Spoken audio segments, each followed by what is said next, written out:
ਅੱਜ ਆਖਿਆ ਵਾਰਸ ਸ਼ਾਹ ਨੇ, ਮੈਨੂੰ ਕਿਉਂ ਕਹਿੰਦੇ ਹੋ ਬੋਲ, ਤੁਸੀਂ ਆਪੇ ਕਿਉਂ ਨਹੀਂ ਬੋਲਦੇ ਜਦੋਂ ਜੀਭ ਏ ਆਪਣੀ ਕੋਲ। ਅੱਜ ਆਖਿਆ ਵਾਰਸ ਸ਼ਾਹ ਨੇ, ਮੈਨੂੰ ਕਿਉਂ ਕਹਿੰਦੇ ਹੋ ਬੋਲ, ਤੁਸੀਂ ਆਪੇ ਕਿਉਂ ਨਹੀਂ ਬੋਲਦੇ ਜਦੋਂ ਜੀਭ ਆਪਣੀ ਏ ਕੋਲ।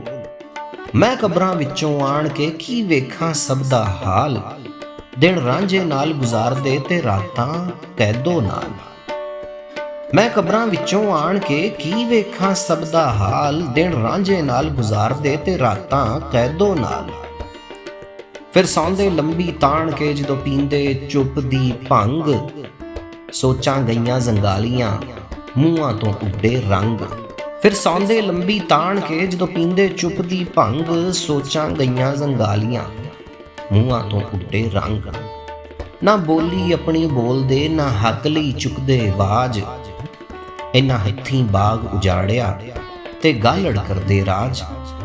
ਨਾ ਬੋਲੀ ਆਪਣੀ ਬੋਲਦੇ, ਨਾ ਹੱਕ ਲਈ ਚੁੱਕਦੇ ਆਵਾਜ਼, ਇਹਨਾਂ ਹੱਥੀਂ ਬਾਗ ਉਜਾੜਿਆ ਤੇ ਗਾਲੜ ਕਰਦੇ ਰਾਜ। ਹੁਣ ਮੁੜ ਮੁੜ ਮੈਨੂੰ ਆਖਦੇ ਕਿਤੋਂ ਕਬਰਾਂ ਵਿੱਚੋਂ ਬੋਲ, ਤੇ ਅੱਜ ਕਿਤਾਬੇ ਇਸ਼ਕ ਦਾ ਕੋਈ ਅਗਲਾ ਵਰਕਾ ਖੋਲ। ਹੁਣ ਮੁੜ ਮੁੜ ਮੈਨੂੰ ਆਖਦੇ ਕਿਤੋਂ ਕਬਰਾਂ ਵਿੱਚੋਂ ਬੋਲ, ਤੇ ਅੱਜ ਕਿਤਾਬੇ ਇਸ਼ਕ ਦਾ ਕੋਈ ਅਗਲਾ ਵਰਕਾ ਖੋਲ। ਮੈਨੂੰ ਯਾਰ ਹਕੀਮਾਂ ਦੱਸ ਹਾਂ ਮੈਂ ਖੋਲਾਂ ਕਿੰਜ ਕਿਤਾਬ, ਇਹ ਆਪੇ ਜੀਂਦੇ ਜਾਗਦੇ ਇਹ ਸਾਂਭਣ ਹਾਂ ਪੰਜਾਬ।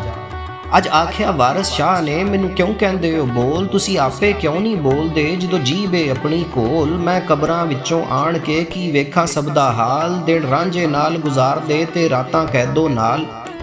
ਫਿਰ ਸੌਂਦੇ ਲੰਬੀ ਤਾਣ ਕੇ ਜਦੋਂ ਪੀਂਦੇ ਚੁੱਪ ਦੀ ਭੰਗ, ਸੋਚਾਂ ਗਈਆਂ ਜ਼ੰਗਾਲੀਆਂ ਮੂੰਹਾਂ ਤੋਂ ਉੱਡੇ ਰੰਗ। ਨਾ ਬੋਲੀ ਆਪਣੀ ਬੋਲਦੇ, ਨਾ ਹੱਕ ਲਈ ਚੁੱਕਦੇ ਆਵਾਜ਼, ਇਹਨਾਂ ਹੱਥੀਂ ਬਾਗ ਉਜਾੜਿਆ ਤੇ ਗਾਲੜ ਕਰਦੇ ਰਾਜ। ਹੁਣ ਮੁੜ ਮੁੜ ਮੈਨੂੰ ਆਖਦੇ ਕਿਤੋਂ ਕਬਰਾਂ ਵਿੱਚੋਂ ਬੋਲ, ਤੇ ਅੱਜ ਕਿਤਾਬੇ ਇਸ਼ਕ ਦਾ ਕੋਈ ਅਗਲਾ ਵਰਕਾ ਖੋਲ। ਮੈਨੂੰ ਯਾਰ ਹਕੀਮਾਂ ਦੱਸ ਹਾਂ ਮੈਂ ਖੋਲਾਂ ਕਿੰਜ ਕਿਤਾਬ, ਇਹ ਆਪੇ ਜੀਂਦੇ ਜਾਗਦੇ ਇਹ ਸਾਂਭਣ ਹਾਂ ਪੰਜਾਬ। ਅੱਜ ਆਖਿਆ ਵਾਰਸ ਸ਼ਾਹ ਨੇ, ਮੈਨੂੰ ਕਿਉਂ ਕਹਿੰਦੇ ਹੋ ਬੋਲ, ਤੁਸੀਂ ਆਪੇ ਕਿਉਂ ਨਹੀਂ ਬੋਲਦੇ ਜਦੋਂ ਜੀਭ ਏ ਆਪਣੀ ਕੋਲ।